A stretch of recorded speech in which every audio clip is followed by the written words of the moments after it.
Public sector reform and renewed focus on fiscal management are critical at this juncture as the economy faces challenges. This from State Minister for Finance, the Honorable Michael Halkitis. Today, he laid out the state of affairs to a group of financial professionals. Mr. Halkitis says if the Bahamas is to continue being the envy of the region, sound fiscal practices must be the order of the day. Shanique Miller has that.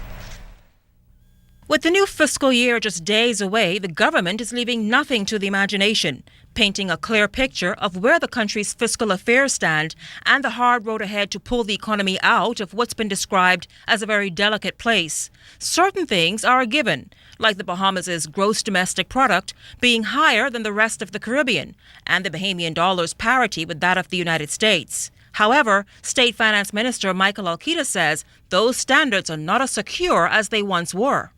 Our ability to sustain this standard is under threat by chronic fiscal deficits, which has resulted in increased borrowing and an elevated debt level, a situation which is clearly unsustainable. The nature of this threat is our making.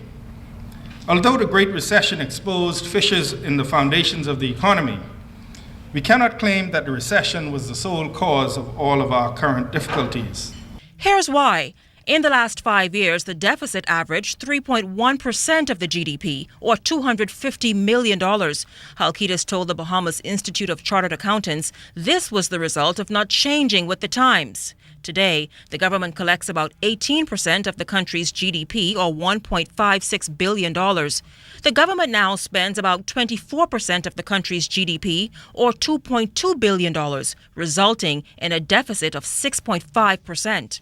And in many ways, we have been reactive as opposed to proactive in addressing the economic and financial issues which we have faced over the years. When you consider that the economy of the Bahamas is projected to grow by 2.5% in real terms this year, it is quite apparent that our debt burden in real terms is increasing on a per capita basis.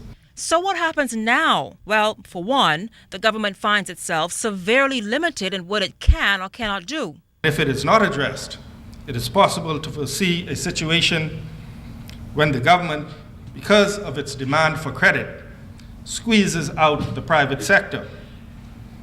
This would mean a reduction in the private sector investment necessary to start or expand businesses, further hampering investment and growth prospects in this economy. Limited investment and growth prospects would obviously mean limited job creation by the private sector, the engine of the Bahamian economy.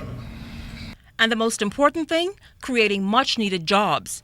But even as new avenues are being considered, Halkitis says introducing new taxes is not among the options. Tax increases, if imposed without care, could slip the country back into a recession.